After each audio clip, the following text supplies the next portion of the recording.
Welcome back to the Frozen Forum podcast. It is 10 p.m. on Wednesday night. You know what that means. 40. We just won, bro. We just won. Insane. I didn't realize that Trump built the wall in our net. That's where he was building the wall the whole time. Nothing was getting by Montembeault. 47 saves. Oh my, 47. Did you see that's a record? That is an That's NHL record for saves in a shutout in a season opener. Samuel Montembeault. How are we doing, everybody? It is Wednesday night. Man, welcome to the podcast. Like, what a great game. We were thinking about this last week, and we were trying to think about whether or not we're going to talk about, the preseason and the game. Screw the preseason. Let's go. We're back. Regular season hockey is back. The Montreal Canadiens are right here. It's the first time you and I aren't at the home opener for the Montreal Canadiens in the last 3 years, but we still won. So we're 3 for 3 on the home openers. That's what we like to see. That's also the first time the Leafs have been shut out in nearly 3 years, which is actually ridiculous. I didn't know that was a real stat, crazy. But the fact that we did it, let's go. We'll take it. We'll take it every day of the week. And I mean,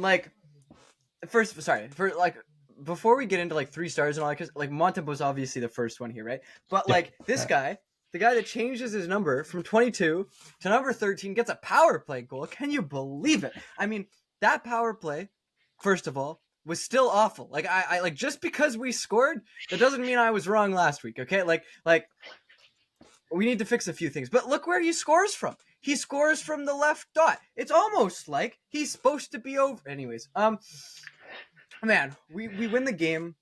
I actually, despite the fact that there were 47 shots, Nathan, I didn't really think the Leafs had very many big chances. They hit a few posts and things, but even the posts, it was the edge of the post. You know what I mean? It's not like one of those that hit the post and bounce towards the goalie. It's one of those that's basically on the outside of the net. Yeah, that's what I was thinking throughout the game too. I mean, they had a lot more chances, but they weren't high quality chances. We had a few high quality ones, and we capitalized on one. They had a few, but they couldn't capitalize. Man, it's Slavkovsky, man. That pass though, eh? That was getting across. Tic-tac-toe. Perfect. Tic-tac-toe. But see, that's what this is the whole thing, right? It's Nick Suzuki was in that bumper position on that goal, right? Yep.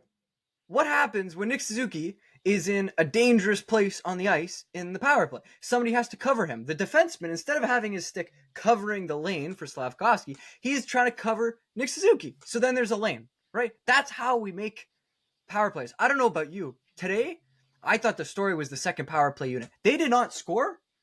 I don't remember ever having a second power play unit. I think the last 6 years, I've wanted the first power play unit out there the whole game. Stay out for 2 minutes. I don't care if they're dead tired, is better than whatever we would see after. Lane Hudson on the second power, they had chance after chance after chance. Puck was moving everywhere. There were tips. There was Brendan Gallagher in front of the net too. Man, I love seeing that. Yeah. He was fighting to gain his space, and if Brendan Gallagher is in the front, that's his kitchen. That's. Oh, yeah. I'm just so excited, Nathan. We saw a lot of good things from a lot of players. I mean, Joel Armia had quite a few decent chances throughout the game. I think he had, was it the most shots for us this game? Was it?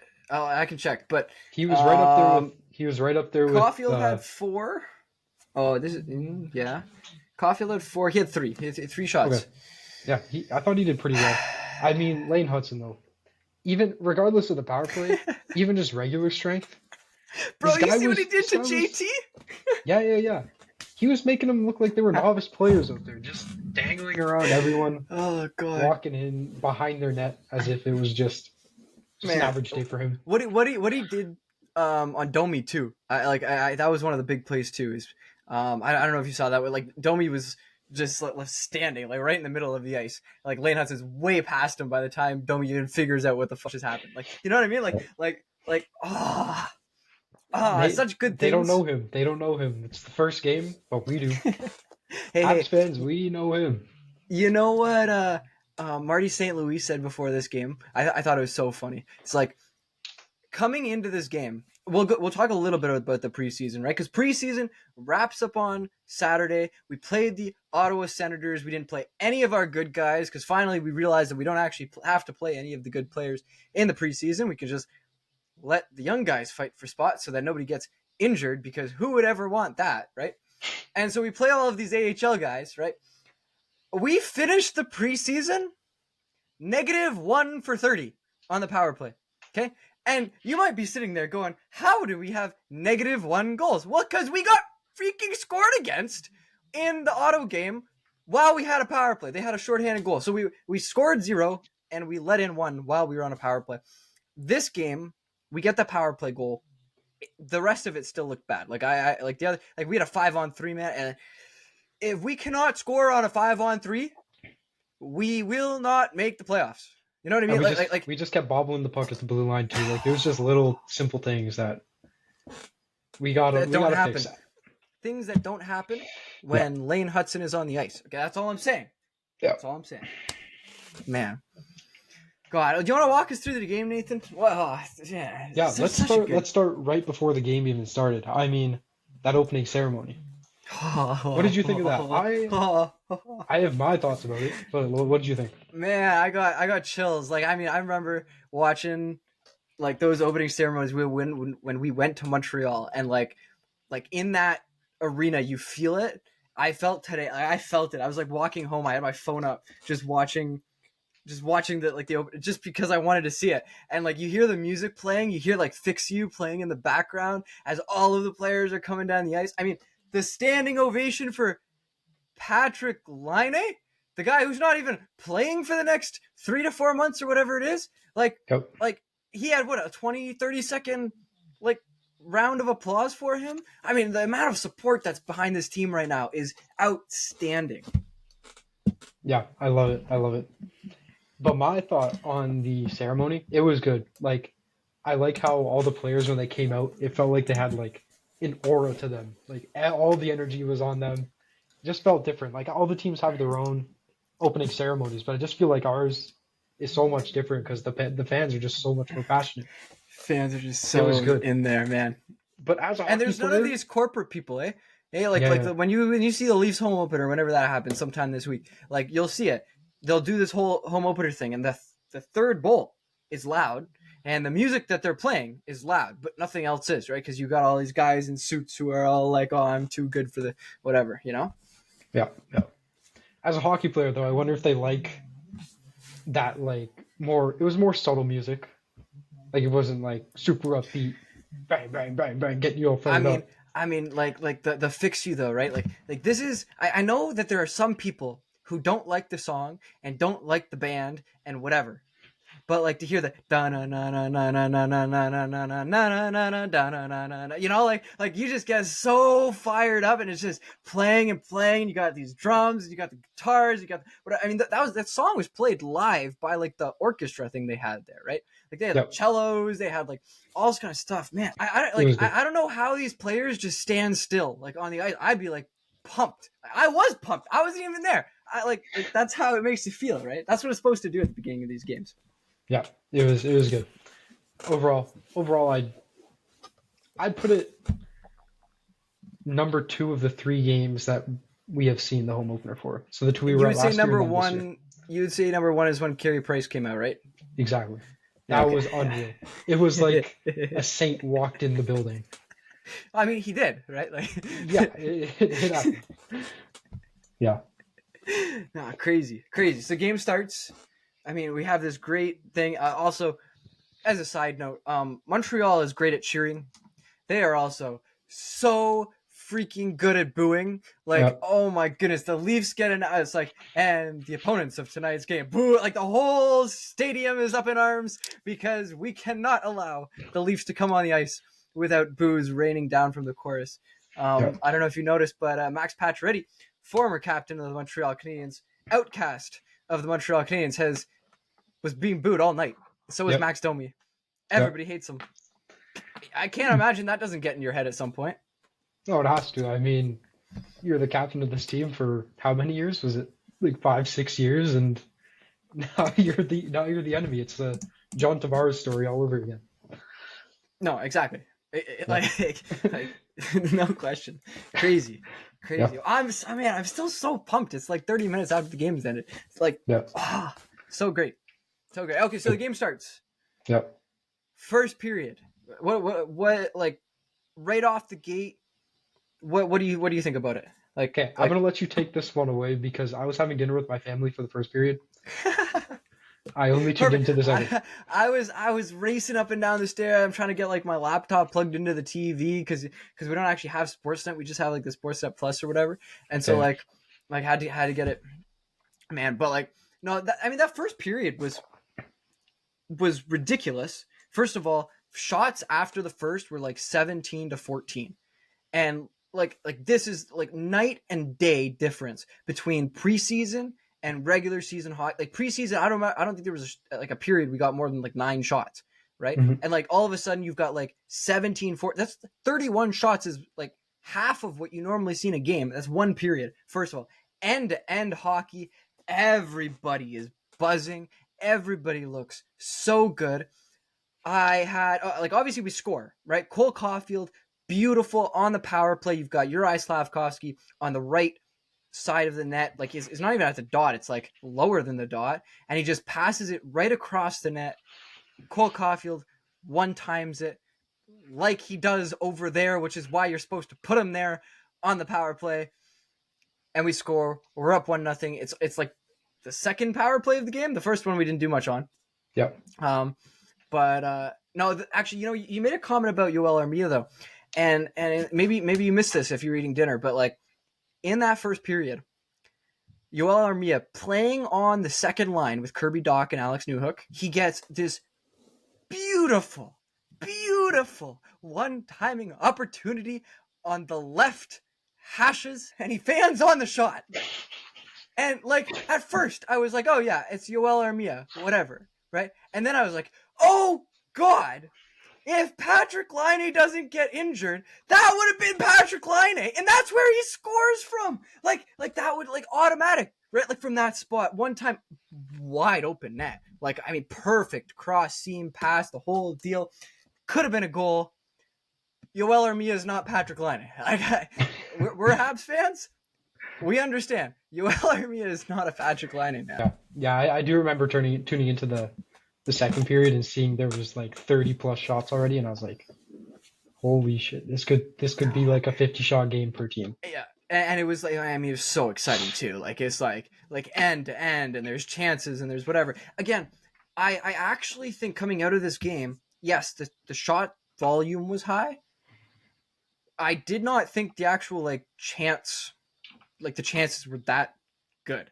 And I mean, like and like the quality, whatever. Like I just pulled it up, and it does say that like Toronto had like an expected goals like 4 of like 4.7 in the game, which is ridiculous for a goaltender to save 4.7 goals above expected in a single game. Like over a season, like the best goalies are usually at like 40. Like at the very peak, like I think Carey Price back in that one season was like 50. You know what I mean? Like to have 4.7 in one game, crazy. It's not going to happen every night, but he looked really good. Samuel Montembeault looked really good. It's something I've said a long time. Samuel Montembeault, I love the way he plays goalie. He plays it so simple. He doesn't do anything too flashy. Today he had some flashy shit. Did you see those in the second period? Those big over the top windmills. Oh man, I think maybe Carey Price is working with them a little bit behind the scenes. I wonder where he got that from. Man, Carey Price invites Sam Montembeault out into BC for a little family visit. That's definitely what that. Yeah. I wouldn't 100%. be surprised. Him and Primo. Primo was looking bored on the bench, though. I saw the camera pan to him a few times. I think he realized after that performance, he might not be getting too much playing time. He's not getting too much. Hey, but that's what it's supposed to be. You know, like at the end of the day, Caden Primo's got to learn. He's got to come up in the NHL. He's got to look better because he hasn't ever looked great. He can be really good. I think he's got a really high ceiling. But for him, like for Montembeault to be this good right at the beginning of the season, I mean, it gives you so much more comfort in the goaltenders in Montreal because we don't have to play Primo every other game. Now I look at Montembeault's performance. He's a starter. Like unless he starts capering off or whatever, right? Because he's getting worked too much. He's a starter. That's what we need right now. Yeah, I 100% agree. I mean, there's no way you can't start him the next game or two after that performance. Well, hey, I mean, we play tomorrow, so it's okay if he doesn't play back-to-backs. I'd like to see him playing. I'd like to keep getting these wins in. It's hard not to say that you want to, because no, everyone counts. Everyone counts towards this. This goal. Man, I texted my dad and I'm like, this whole Lane Hudson not being on the first power play unit, I'm gonna be really, really mad at the end of the season if we missed the playoffs by like 1 point, and it was like we lost a game in these first 5. Like obviously, we won today. We did not win today because we were good offensively, right? We were not winning today because we were good defensively. We were good today. We won today because of Samuel Montembeault, right? That is not going to happen every game. As much as we would love it to, I would love to go 82-0.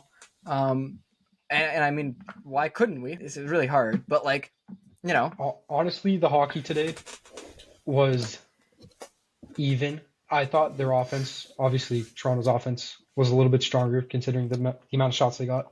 I thought the goalies were balanced. I don't know if any goalie is saving that shot. Was good. Stolarz was good. I don't think any goalie is stopping that Caulfield shot. So that's definitely not on him. And I mean, we got 3.65 goals, like expected goals today. So like that's not bad. Obviously, if we're scoring 3 to 4 goals a game, we should be winning most of the games we play as long as we stay sound defensively. But no, a testament to Anthony Stolarz. It's like, you know me, Nathan. I love roasting the Leafs. I don't really think there's anything to roast here. Like it's not like they played a bad game. It's not like they did anything wrong. I thought they actually played really well as a team. Yep. They got a lot of passes. I thought they were really physical. That's something too. Like we didn't look that physical in this game. No, we didn't. We didn't at all. One thing I did want to touch on though was that 5-on-3. He looked so weak, and it was for 1 minute and 40 seconds too. They had Marner out the whole time, and because of our misplays, he was just looking like a defensive weapon out there. He got a shot. Yeah, I know. He got a 5. How do you get a short-handed shot on goal when you're on 5? Like when you're 5-on-3? Who are the defenders out? I just started getting frustrated. I was like, what the hell's going on?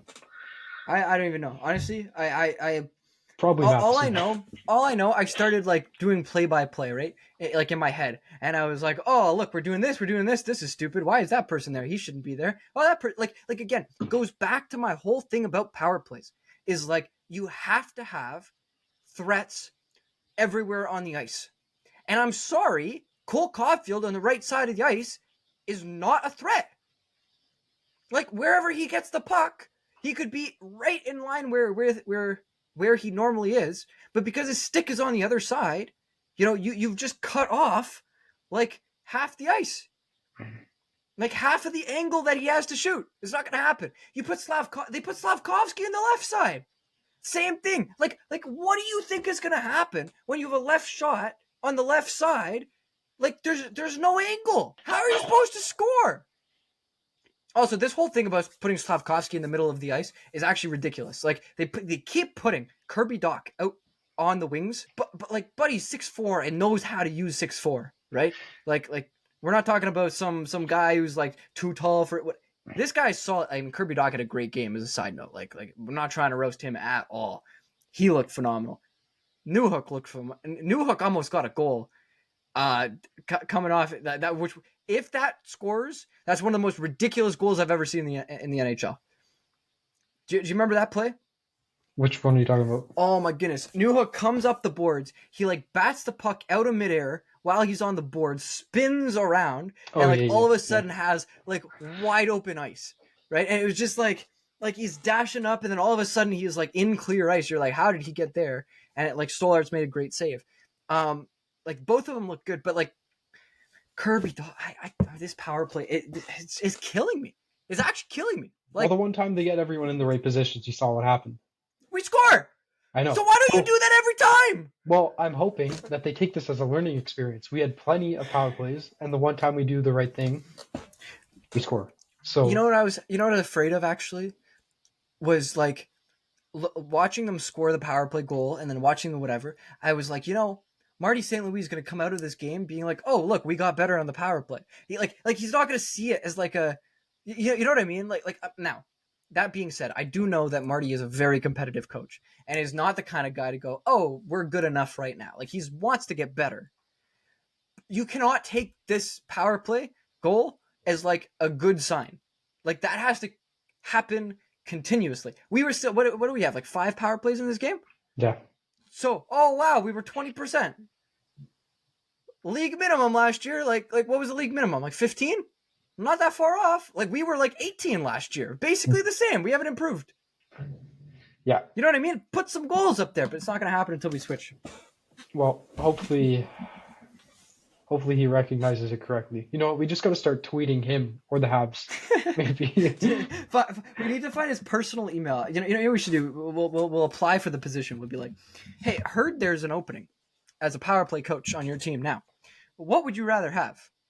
No power play coach or 2 university math students who definitely know a lot about power plays and are not just fans who like bashing on the bad things and the bad parts of the team. Like we know our shit, 100%. So like bring us in.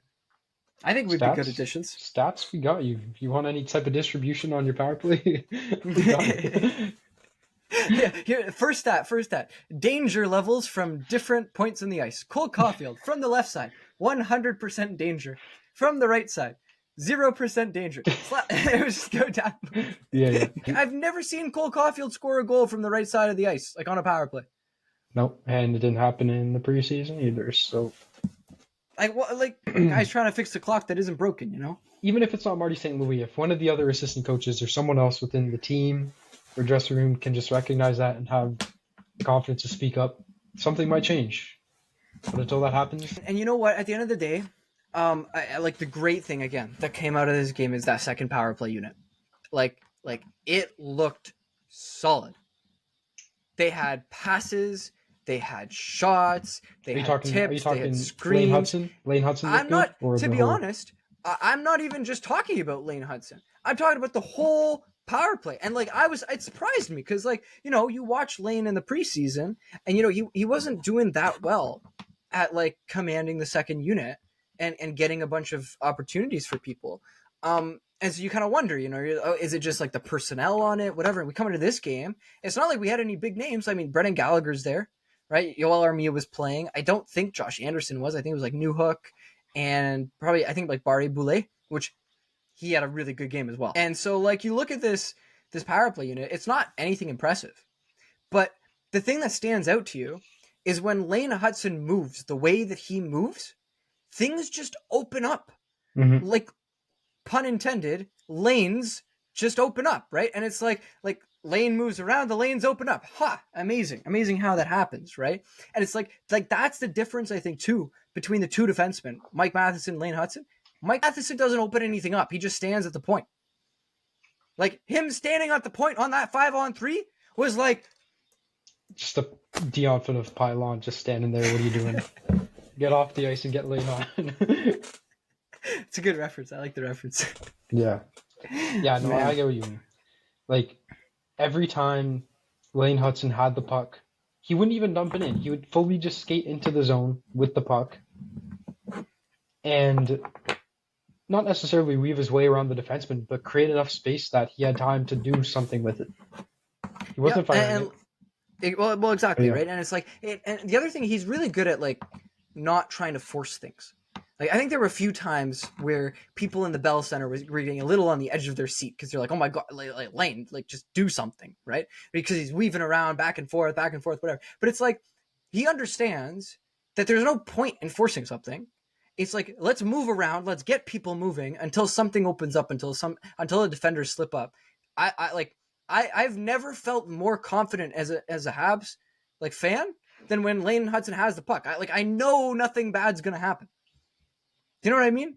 Mm-hmm. like that's how the players feel too. So it's like he moves around, space opens up, and then he makes the passes so quickly. Like sometimes he'll take the puck and make room by skating. Sometimes he'll get the puck and all of a sudden it's somewhere else on the ice, right? And everybody's scrambling to cover those lanes, right? It's like that's what you need on the power play, not this. Let's just stand around here and look at the 3 Leaf guys who are on the ice and say hi to them. Hi, guys. Hi. Don't worry about the clock that's going away. You know, we have 1:40. We've got a lot of time. So, hi, guys. You know, like. Yeah. And I like that we aren't following the Sheldon Keefe method anymore of just dump and chase every single time we get the center ice. That was ridiculous last season. That was a pain in the ass to watch every single time. The Leafs and Habs were both really bad for it. They wouldn't skate into the zone. They would dump it, and then maybe 40% of the time get the puck once it was in there. I wanted to do a quick shout out too, because we did win this game because the Leafs power play did not score a single goal. We did so well on the penalty kill today. I mean, Yoel Armia had a great game. Jake Evans had a great game defensively, right? Mike Matheson, as much as I'll bash him on the offensive zone, he actually looked pretty good defensively this game. I thought he did a really good job closing space, right? And that's really important. Those were the perks, right? And so we come out of the second period. We haven't even got through this whole game yet. It's like, you know what I mean? I love hockey being back. It's so much more exciting than I thought it was going to be in July. You know, like I was so excited in July. I'm even more excited today, which is saying something. So we get into the third period. Were you a little bit nervous at the beginning of the third? No, not really. No. What were the shots at that point? I mean, it's not like 36 or something. Even though the shots were so outbalanced, like Montembeault just looked so solid back there, and our defending was pretty solid, like you mentioned. Like I was not too worried. Matthews had one chance in the slot, and he hit the top of the bar. And then aside from that, I mean, they were shots on goal, but some of them were just missing the net. But Montembeault wanted to stop the play. Like there were probably a good 7 or 8 of those throughout the game. Yep. They weren't really good opportunities. I honestly was not that nervous. Yeah. No, and I mean, like you look at. I pulled it up. I'm a subscriber of Evolving Hockey for people who love stats about the NHL. Like this is the website is the best. Obviously the biggest changes in momentum in the game, right? You've got the Cole Caulfield goal, which is like a 20% movement in terms of like winnability for the team. So we went from like a 50%, because it was like kind of even to start out, but like jumped up to like 70 something just because of that goal, right? The next one's in order, right? In terms of like biggest plays. And Mitch Marner had had that one thing when it was when he was on the penalty kill. He had a takeaway where he almost got like a breakaway kind of thing. Like that was a huge play. I think we played really good defensively there. After that, Emil Heineman getting a penalty was really big in the first period.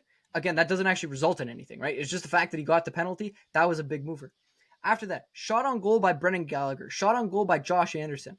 The first Leafs shot on goal is number 6 in terms of like the moving of momentum, right? And that was like Connor Timmins, which I won't lie, I didn't even know he played in this game. Like, you know what I mean? Like as much as they got 47 shots on goal, it wasn't really worth much. Like, it's not like they generated a lot. Yeah, I mean, crazy. With what big plays really came out of that third period there? I mean, I thought the last 4 minutes was exciting because the Leafs started to step it up. And then at that point, I started to get a little bit nervous because I saw they were putting their foot down on the gas there. They pulled their goalie early-ish. I think it was like 2:45 left or 2:30 left. Yep. So they had 3 minutes, 6 on 5. Hey, Christian Dvorak trying to like score an empty net goal instead of just dumping the puck out of the zone. Like, oh my God, like I actually almost had a heart attack. He's like right in the middle of the ice and his buddy's taking his time getting the puck out of the zone. Yeah. And then I forget, was that in our zone when he took 5 seconds to shoot and they got it picked off? Yeah, that was ridiculous. I was yelling at the TV then. Like, what are you doing? Yeah. And then Jake Evans, I mean, there was one time there. It didn't affect us in the end, but he was right by center, maybe a stride or two away, but he just fires it for an icing. And then they have another opportunity in our end with like 16 seconds left. I mean, Yep. it's No, just no, little things like that. yeah, and I mean, like you look at the whole game in total, and in terms of like expected goals generated, like Montreal, Toronto, completely even until like 7 minutes left in the game, and obviously 7 minutes left in the game, Montreal is not going to be getting very many chances because Toronto's again up that pressure. For us to be able to keep it a 1-goal game and win the game in regulation, huge. I don't know if we've been able to do that the past 2 years, Nope. right? I know there's, you know how many overtime games we lost last year? It's like it was some ridiculous number. I want to say it was like 12, maybe even more, that we like got to overtime, and like at least half of those I think we were winning before the other team scored in the third period. You know what I mean? Yep. We talked at the beginning of the season, Nathan, about, I mean, this is the beginning of the season, but you know what I mean, about whether or not the Habs can make the playoffs, you know? And at the end of the day, you need 20 more standing points than we had last year to be able to like be in that mix, right? You get to that 96 mark. This game shows why we can do that. Because this game last year, we lose in overtime. So we only get 1 point. All of a sudden, we've turned that into 2. And on top of turning it into 2, we don't let the Leafs get a point. Right? So the Leafs are net -2. We're net 1. Now, I'm not saying the one game changes the whole season. But the number of 1-goal games that we lost last year, like we just need 20 points. This is one of them. Mm-hmm. So now we're down to 19 more points than we need from last year. You know what I mean? 100%. We gotta keep getting the job done, ideally in regulation. That's all I gotta say. But I mean, like, and even if we get to overtime, like when we get like, and this is the whole thing, we lose 12 something in overtime last year, which is just like an unfathomable number. I hate that word as well. It was I saw Montembeault's record from last season. It was 16, 15, and 9. I mean, 3-on-3 over. I mean, I don't know what Monty's supposed to do when we're 3-on-3 overtime against some of the best players in the NHL. You know, like it's like, yeah. Especially when we have like 3 guys that you can realistically throw out there that are gonna be threats. You know. Yeah. I don't know if it was exactly 16, 15, and 9, but it was definitely 9 overtime losses for Montembeault. Yeah. No, I just can't. It's like he keeps you in there. Yeah. You just got to seal a deal. Yep. But I mean, he looks strong. Looks very strong. I know it's just game 1, but see how he is after these next 2 or 3 games before episode next week. Yep. Yeah. Who are we playing? What do we got next? I mean, this is where, like, now we're in the swing of things. The Habs season is officially started. Nathan's going to pull up the games we have. I know we play Boston tomorrow. Boston's home opener. Big game. Got to go in there. And I mean, hey, if there's one thing I expect from the Habs that's like a negative thing for this year, it's that we're not going to look very good on those back-to-backs. You know? Like, we weren't good on back-to-backs last year. You got a really young team. Like a really young team. I would expect like either one of Barron or Jack Guy to not play. I have a feeling they're going to put Struble up in there. I would also like to see Kapanen and Pizzetta get some time. Take maybe Heineman and I don't know who else. I don't know who else from the forwards because Barry Boulay had a great game. I think you have to keep giving him ice time until he doesn't give you something like that. He had that one unfortunate penalty, but aside from that, he played solid. I don't even know if it was a penalty either. Like, yeah, do you want to talk about penalties? I know they're very controversial sometimes. We did get, I'm a Habs fan, and I'll admit it, that the penalty on Nick Suzuki, the first one, where Nick Suzuki high-sticked himself, it's not really a penalty, right? Like if his stick is not there, he doesn't swing back away from it, and then the ref doesn't call it, right? It was just like a weird placement. We got away with one there. The one right after that put us on the 5-on-3 was most definitely a trip. That is 100% the right call. Did you see anything that was like egregious? No, I thought the calls were pretty fair tonight, aside from that one Suzuki call. Everything that should have been called was called. I mean, right at the beginning of the game, you had Domi and David Savard go at it. But Man, Savard yeah, labeled him later on in the game. yeah, You probably saw that too. yeah. Man, I'd love to see it. They were teammates, back in Columbus. Oh yeah, yeah, that's right. It's a while ago, holy. Yeah, no kidding. But it's so funny. Domi tries to say hi, and Savard's like, "I'm not interested." Domi gets the roughing penalty. It's like perfect, Yeah. beautiful. Yeah. Love it. So yeah, Domi, I don't think had a very good game overall. I don't think Domi had a very good game overall. Got danced around by Lane Hudson. Got demolished by David Savard and baited by David Savard somehow simultaneously. And obviously doesn't score any points because nobody on the Leafs did. Should have bet under points on every Leafs player. Okay. As a parlay too, eh? That's the new way to I bet you could bet on whether or not there's going to be a shutout. I have a feeling if you parlayed all of like the unders for points, you get to a bigger percentage. That's what I was thinking after this game too. You might actually do that, and then you get like a profit boost or something because it's a parlay. Well, yeah, I know, but then you just hedge it by saying that they're going to score a goal. You know what I mean? Like no shutout versus shutout. Arbitrage. I should look into it. It's actually a good idea. Okay, I will look into that. So, next few games. Yes, tomorrow we play Boston, and before the game has even started, we have a 23% chance of winning. Oh. Yeah. Who says 23%? Like the sports books? Yeah. Okay. Yeah. Sports books. Okay. And then after that, on Saturday we play Ottawa. I think that'll be a solid game. Two younger teams going at it. It's in Montreal. I like that matchup. I think it'll be even again, similar to what we saw tonight. But I think a little bit more even in shots though. They don't have as strong of an offense. Yep. And not as strong goaltending either, eh? No. Yeah. No. So again, I think Stolarz saved a few goals today. There weren't any big plays where I was like, wow, we should have definitely scored on this play. Yeah. Except for Armia that one time, but that's it. Well, yeah, but he failed on the shot, man. Like, God, I just wish we had somebody that was completely automatic from that spot who's supposed to be playing on that line in our system. 2 months. We're 2 months out, hopefully. 2? I hope it's 2. It's going to be like 4, man. It's going to be like February. No. All I'll say, actually, I keep saying all I'll say and I keep saying more. Anyways,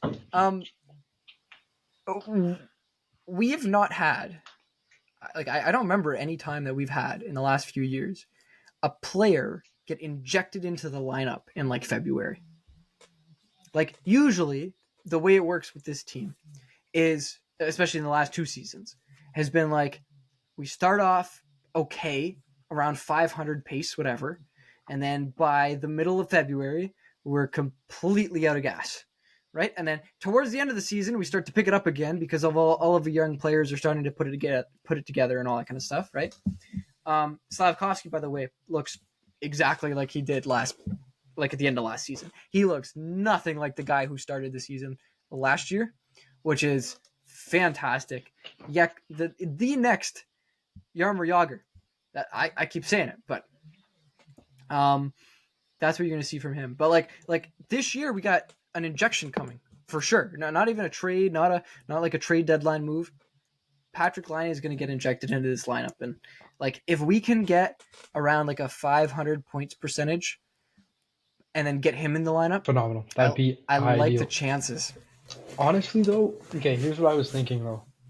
If he comes back even earlier, like 2 months, get him in the lineup right away.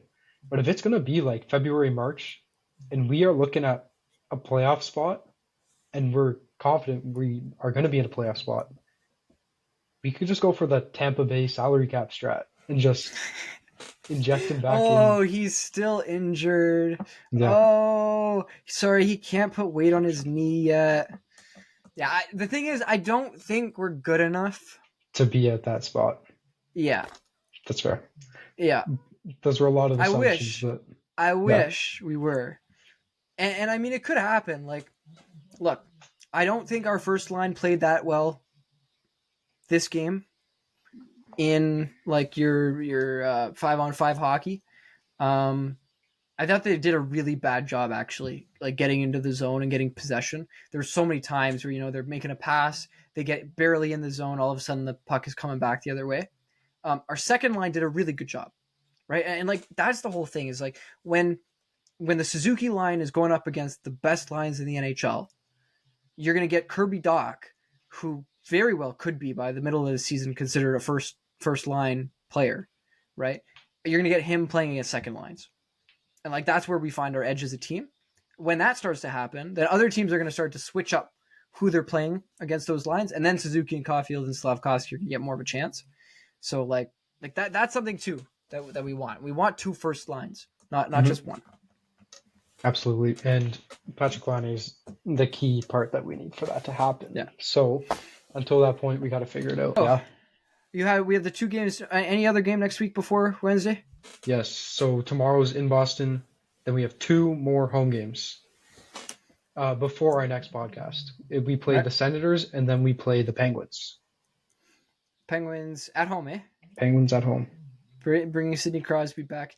Sidney Crosby, great standing ovation for him today before the Pens game, where they got demolished the last time I saw.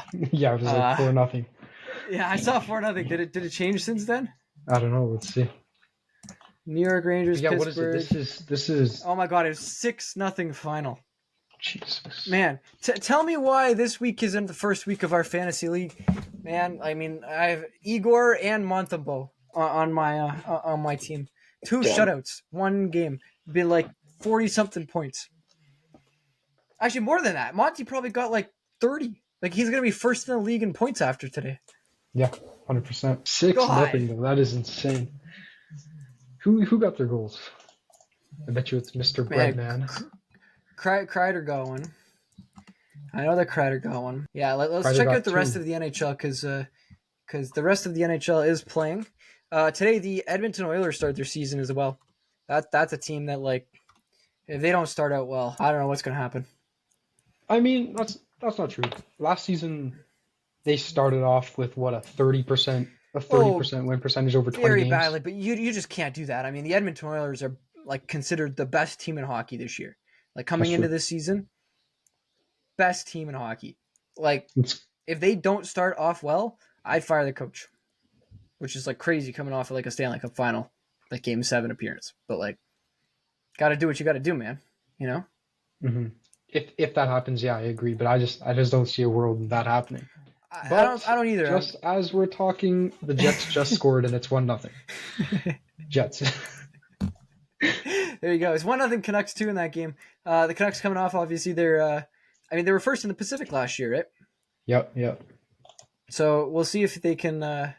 I look at the Canucks, Nathan, and I think there's so many good comparisons to the Toronto Maple Leafs. Like man, like teams good in the regular season, but who on that team makes you feel confident in the playoffs? No one. Like the story of Toronto has always been, regular season play is great, but then once you get to the playoffs, what are you doing? This iteration of the Leafs, I think actually has a good chance. They look really good tonight. They did not at the cup, at like winning a series. Come on, bar is low in Toronto. I live in Toronto. Bar is low in Toronto. Okay, like, if we won a series, if the Toronto Maple Leafs won a series, we here in Toronto would feel it. We'd be like, oh my God, we won a Stanley Cup, no, like I think they can do at least 1, maybe even 2 this season. They play really physically. And I thought that was a really good part of their game today. They'll figure out the scoring part as long as they don't score against us. I could not care what they do, because they've got a playoff spot on lock. Right, we're not competing with them for any of those spots. Yeah, as long as we get the job done against them, we're looking good. You watch any games yesterday? No, yesterday I was watching a lot of MLB, to be honest. Oh man, those playoffs are good, eh? Dude, the Mets are the comeback kings this season. I don't know what is going on with them. They won tonight, right? I believe they did. I'm gonna double check because I think they advanced. Yeah, they were up 4-1 when I checked. They had a grand slam home run. Yeah, they won 4-1. There you go.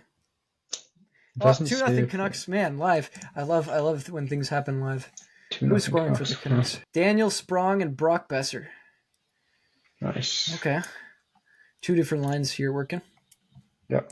Canucks are an interesting team this year too. I think we've got a lot of good teams in Canada. I think Ottawa can do it. You see that all market extension for 4 years, whatever it was. I actually don't know how much they're paying him next year, but Allmark gets extended. Who else got extended? There's another. Carter Verhaeghe got extended today, 8x7. Yeah, I saw that. Or it was last night after that win. Yeah. He probably came out of the room. I mean, win 6-4. Come out. Yeah. They're like, we got you what you wanted. Okay, here's. Yep. Okay, bye. Or wasn't it Swayman that signed? Swayman signed an extension too. Yeah. Oh, both of them. Well, okay. I mean, Swayman signed a huge extension. That was 8 years by 8.4. I want to say. Okay. Let me see if I'm pulling numbers out of midair. You might have to check that, but I think it's 8 by 8.4. And it was Shesterkin that rejected 8 by 11. Yeah, I mean, I would too. I mean, Carey Price got a higher percentage of the cap, right? Like at the end of the day, you got to look at percentage of the cap, and like Carey Price is 10.5. Igor is no Carey Price, but like the Rangers don't know that because it's the Rangers, right? Igor doesn't know that because you're always gonna feel like you're better than everybody else when you're considered by a lot of people the best goalie in the league. No, I think that one's gonna come out in around 12. I think 8 by 12. Mark it down. I don't know. If I it think happens. he's getting a bit greedy there. Like they have a solid team. Thing is what's your worth, right? It's like at the end of the day, the Rangers haven't shown that they can win. That's true. That is true. You know, man. It's anything else you balance pick? between it's a balance between desire to win the cup and getting paid what you're worth. Because Crosby, we all know Crosby's worth far more than his contract right now. Yeah, but I mean, Crosby has no chance at a cup though if he signs for any more, right? Like it's That's true, but he's still. Like, the Rangers have contracts that have been signed and they can figure things out, right? It's like the Penguins over there with Erik Karlsson at 9 point whatever he's getting paid, and Malkin at whatever he's getting paid now, and it's a scam. Getting absolutely scammed. Hey, I mean, I got Karlsson on my fantasy team, so I'd love if he does great things this year, but just not on Monday night. Just not on Monday night. Oh, Monday night, that's going to be our first Amazon Prime Montreal Canadiens game. Oh, yes. Yeah, I saw that. So it's going to be streamed on Amazon Prime. Every Monday night, there's like an Amazon Prime game. How does it work? So it's like every Monday's games, like across the NHL, are only viewable on Prime, I think, is the way it works. Every NHL game? Every NHL, but only on Mondays. So like, there's not a lot of games to begin with on Mondays. Actually, I have a total. But exclusive rights to Monday games? Yeah. He paid a huge amount of money for it too. Yeah, like in total, there's only 123 games on Mondays out of the season. Right? You've got like more than 1,000. You know, you got like 1,300 games in the season. And like of those, 123 are on Monday. So it's not that much. Yeah, you're looking into this deal. I want to see how much money was paid. When we while you're looking for that, I wanted to give a big shout out. One of our best listeners of the podcast, who just happens to be a Leaf fan, our friend Nicholas, he decided, based on our optimism about the Montreal Canadiens, to place a bet tonight on the Montreal Canadiens winning the game. And because he is a very loyal listener to this podcast, he won the bet. So, what does that tell everybody else? Listen to the podcast, stick here, be optimistic with us. Good things will happen to you. Doesn't matter. We're not saying a bet. We're not going to be one of these podcast people that say betting is a good thing. Betting is not a good thing. But congratulations to Nicholas, who as a Leaf fan, bet against his team knowing that they were going to lose tonight. And maybe if you just watch us long enough, you want to convert from your team over to the Habs. And we have plenty of jerseys for you. If you decide to switch over to the Habs full blown, I will give you a jersey. First listener to fully convert to a Habs fan, I will give you a jersey. Post that. So we're gonna post that somewhere in there. An actual competition, brand new giveaway from the Frozen Forum podcast. We are giving away a jersey to any Leaf fan who wants to convert fully. We need to see full proof. Maybe like a tattoo or something. But like, if you do it, come along for the ride and join us. a tattoo, throwing out Leaf gear. Hey. You don't have to throw it out. You just have to acknowledge that it works a lot better as an oil rag when you change the oil in your car. That's There you all go. you got to do. Yep. We're not wasteful. Don't be wasteful. Okay, I agree with that. I cannot Nathan, find what the deal was. I don't know if it was actually released, the amount of money. I just heard it's a lot. Nathan, we had a few comments this week. Do you want to address any of them? I have to pull them up, but You got to pull them up. Man, there was man. one. We had one there guy was who called one. us 13, eh? Yeah, Some guy called us. Yeah. 13-year-old with a beard. I don't know what's going on now. Hey, well, first of all, Nathan, did you not have a beard when you were 13? I had a mustache going on. Yeah. Not this. Yeah. Oh, yeah. Look at him. Look at how good he looks today, everybody. We'll drop his number in the comments if you want to get drinks or anything. Do you have the comments pulled up? I can pull it up. I actually don't remember where it was. Who put it, or where it was put. I think it was on YouTube. Yeah. Okay. There's a guy named Nickname 1381 on YouTube on one of our shorts. He goes, "Who are these nerds? LMAO. Not listening to hockey talk with two 13-year-olds and a new Canadian." Man, like I knew that there was racism on Instagram. I did not realize it had made its way onto YouTube. Yeah, that's a ridiculous comment. I mean, first of all, Billy Joe, whatever the hell your name is, using a burner account to comment that in the first place. Why don't you? You know, I'm gonna tag you in this reel when I post it.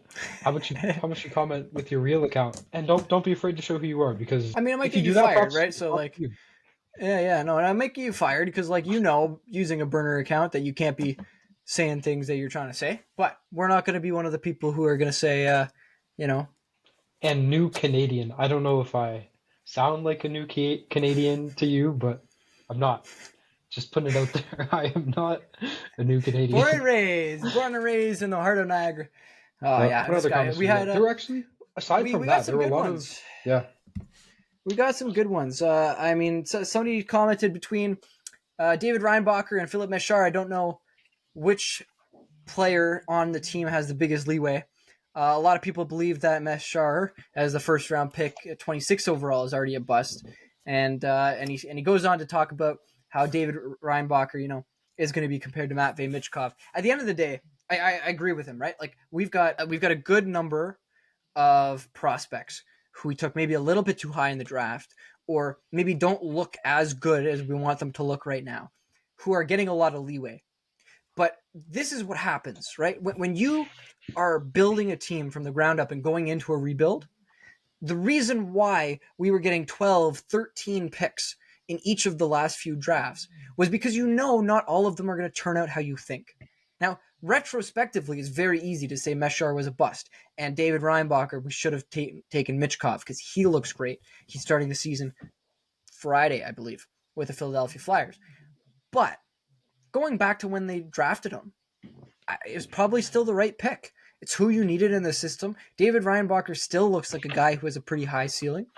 And I mean, Meshar, while being a smaller player, if he can find his game in the NHL, like he won't be a terrible person to have either, right? So yeah, we've got a lot of leeway, but that's because we've drafted a lot of players. We have time, It's not like when Cole Caulfield was coming up, where if Cole Caulfield busted, the whole team was going out the window because there was nobody else, right? It's we've got a cushion now that we can use.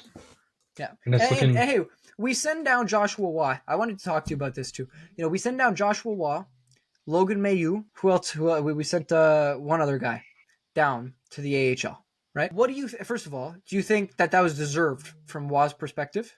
Because obviously they kept some other people. They kept Pizzetta. They kept, Kapanen is a really good example. And they kept Kapanen from going to Sweden in exchange for putting Joshua Waugh back in the AHL. Like, what do you think about that, Nathan? I mean, we talked a little bit about it last week, but I mean, I think they earned the spot on the roster more than those guys did during preseason. I think that's what it came down to at the end of the day. And we saw another new guy, Barboulay.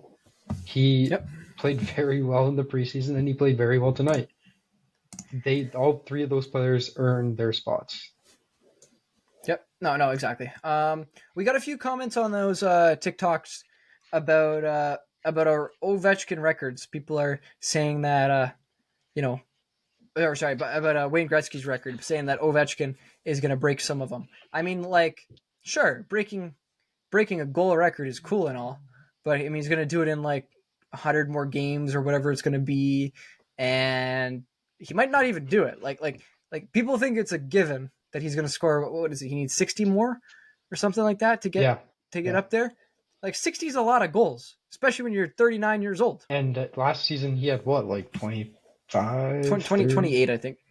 Yeah. So I mean, if he scores 30 this season, 30 next season, he can do it. I'm not saying it can't. It's not possible. It's just like that goal number is going to keep coming down as he gets older. So that's not a given. And that is one of Gretzky's records. That's the other thing. That exactly. Yeah, like one can get broken. Like there's so many that are like nobody's scoring 2,800 points in a career. It's probably not happening again, unless.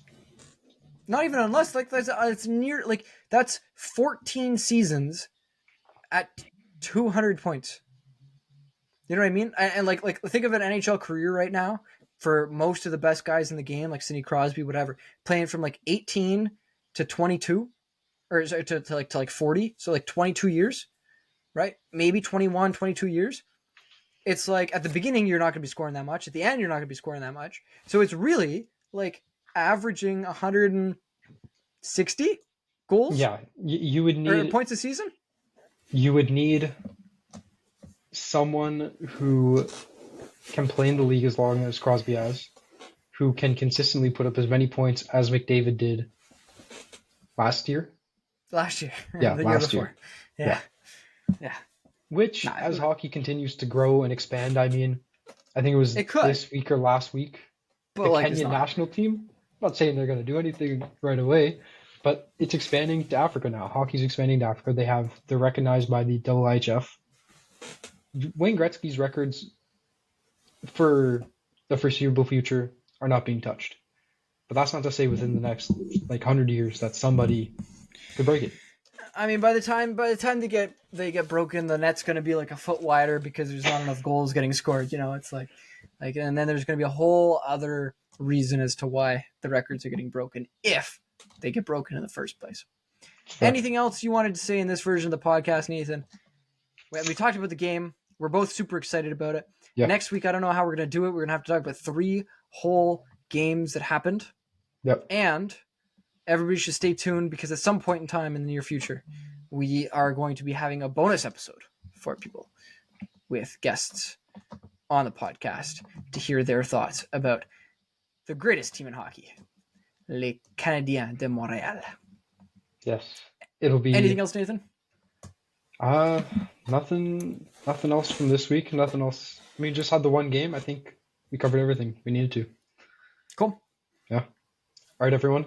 Thank you for watching. I hope you enjoyed this episode. Make sure that you follow us on Spotify, Apple Music, Amazon Podcasts. Follow us on Instagram, Twitter, Facebook. Subscribe to us on YouTube.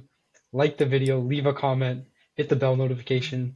All that helps us out tremendously. So if you guys could do that, we would really appreciate it.